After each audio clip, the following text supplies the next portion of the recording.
Esdras chapitre 3. À l'aube du 7e mois, les Israélites étaient installés dans leur ville, et le peuple se rassembla comme un seul homme à Jérusalem.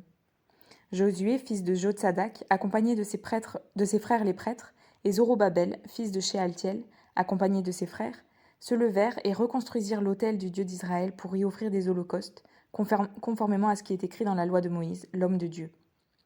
Ils rétablirent l'autel sur ses fondations, malgré la peur que leur inspiraient les populations installées dans la région, et ils y offrirent des holocaustes à l'Éternel, les holocaustes du matin et du soir. Ils célébrèrent la fête des tentes, conformément à ce qui est écrit, et ils offrirent jour après jour des holocaustes, suivant le nombre fixé pour chaque jour.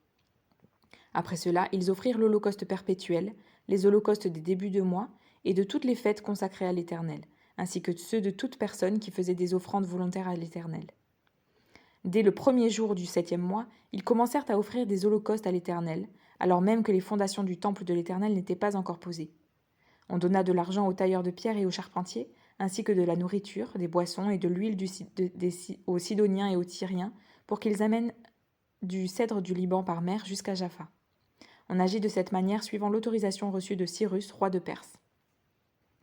Le 2e mois de la 2e année après leur arrivée à la maison de Dieu à Jérusalem, Zorobabel, fils de Shealtiel, Josué, fils de Jotsadak, ainsi que le reste de leurs frères, les prêtres, les Lévites, et tous ceux qui étaient revenus de déportation à Jérusalem, se mirent à l'œuvre.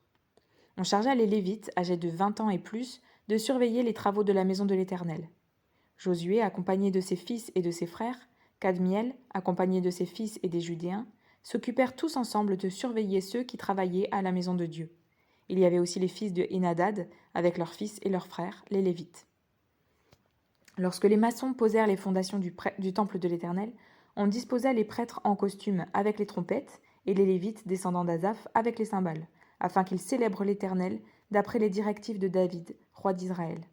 Ils se répondaient en louant et célébrant l'Éternel. « Il est bon, oui, sa bonté dure éternellement pour Israël !»